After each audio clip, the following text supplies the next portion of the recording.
కాళ్ళ వాపులు వచ్చినప్పుడు ఏం చేయాలి అంటే, మనం చైర్లో కూర్చున్నప్పుడు ఎదురుగా కాలు చాపి కొంచెం హైట్లో ఒక స్టూల్ కానీ చైర్ కానీ పెట్టుకుని దానిలో కాలు చాపుకుని కూర్చోవచ్చు నైట్. రెండవది ఏంటంటే,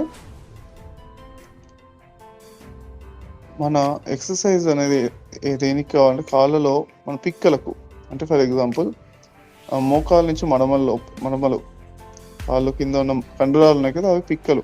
ఓకే, వాటికి ఏంటి ఎక్సర్సైజ్ ఉండాలన్నమాట. మన గుండె రక్త ప్రసరణ ఎలా అయితే మేనేజ్ చేస్తుందో అలానే పిక్కలు రెండవ గుండె అని చెప్తారు అనమాట. సో అందుకే ఏంటంటే, మనము తాడాసనం వేసినప్పుడు ముంగాలు పైన ఎలా అయితే పైకి లేస్తామో అలా రోజుకు ఒక 100 సార్లు పైకి కిందికి ఇలా లేస్తూ ఉండాలన్నమాట. ముంగాలపై పైకి కిందికి ఒక ఎక్సర్సైజ్. ఏదో ఒక 5 నిమిషాలు అలా ఎక్సర్సైజ్ చేస్తుంటే మన మడమలు కొంచెం అవి స్ట్రాంగ్ అయ్యి మనకు ఈ కాళ్ళ వాపులు రాకుండా కొంచెం హెల్ప్ అవుతుంది. వాకింగ్ కానీ లేకపోతే ఇలాంటి ఎక్సర్సైజ్ కొంచెం చేస్తుంటే బెస్ట్గా ఉంటుంది. ఎప్పుడైతే వాపులు కొంచెం ఎక్కువగా ఉన్నాయనుకోండి, కొంచెం వాపు రావడం సహజమే, కొన్ని రోజుల్లో తగ్గిపోతుంది, ఒక 10-15 రోజులలో తగ్గిపోతుంది. అయితే వాపు మాత్రం ఎక్కువగా అనిపిస్తే, మరి ఇంట్లో వాళ్ళు కానీ మనకు కూడా కొంచెం కంగారు ఏమన్నా అనిపిస్తే, ఏమీ కంగారేం లేదు. అప్పుడు ఏం చేయండి అంటే, ఒక 2 రోజులు కింద నేల మీద పరుపేసుకుని పడుకుని నడుము వాల్చి పడుకుని కాళ్ళను కొంచెం హైట్లో, అంటే ఒక కుర్చీలో కానీ లేదంటే మనం మంచం మీద కానీ కాళ్ళు పెట్టి కింద పడుకోవాలన్నమాట.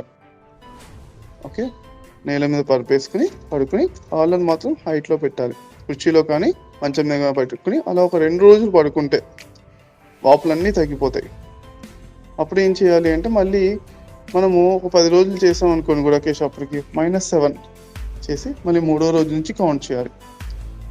అలా చేసేసుకున్నా మనకు పర్వాలేదు. ఎందుకంటే కాళ్ళు వాపులు కూడా ఇంపార్టెంట్ కదా, కాళ్ళు వాపులు కూడా తగ్గడం కూడా ఇంపార్టెంట్ కదా. కాబట్టి ఒక 7 డేస్ బ్యాక్ వెళ్ళినా ఏం పర్వాలేదని మనం అంటే ఆ విధంగా కొంచెం రెస్ట్ తీసుకున్నా, నడుము వాల్చి రెస్ట్ తీసుకున్నా సరిపోతుంది అనమాట. ఓకే, ఇంకోటి వాల్ పోజ్ అని ఉంటుంది. వాల్ పోజ్ అంటే మనము నడుము వాల్చుకుని ఆ గోడ దాకా నడుము వాల్చుకుని పడుకుని కాళ్ళను మాత్రం గోడకు సమాంతరంగా గోడకు అలా పైదాకా గోడ పైన పెట్టుకుని అలా ఉండం అనమాట. అలాంటి యోగాసనంగా చేయొచ్చు. కాకపోతే అందులోపల అవేర్నెస్తో ఉండడానికి ప్రయత్నిస్తే బెస్ట్. అందులో అలా ఒక 10 నిమిషాలు ఉన్నా కానీ కాళ్ళలోంచి రక్త ప్రసరణ కొంచెం బ్యాలెన్స్ అవుతూ ఉంటుంది. ఓకే, సర్వాంగాసనము కానీ చేయొచ్చు అనమాట. మీరు సర్వాంగాసనం కానీ అలాంటి మీకు అలవాటు ఉంటే హలాసనము, సర్వాంగాసనము అలాంటి అలవాటు ఉంటే చేయొచ్చు. ఒకవేళ అలవాటు లేకపోతే ఏం పర్వాలేదు. ఒక 2 రోజులు మనం నేల మీద పరుపేసుకుని అప్పుడు మన కాళ్ళను హైట్లో పెట్టుకుని పడుకుంటే సరిపోతుంది అనమాట. ఈ విధంగా మనం కాళ్ళ వాపులను తగ్గించుకున్న తర్వాత ఒకసారి తగ్గించుకున్న తర్వాత మళ్ళీ మనము కంటిన్యూ మన గుడకేశ చేయొచ్చు అనమాట.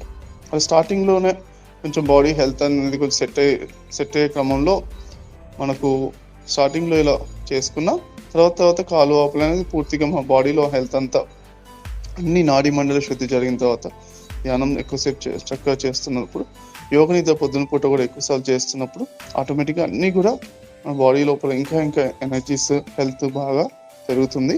అప్పటి వరకు ఈ చిన్న టెక్నిక్ని చిట్కాని మనం పాటించవచ్చు అన్నమాట.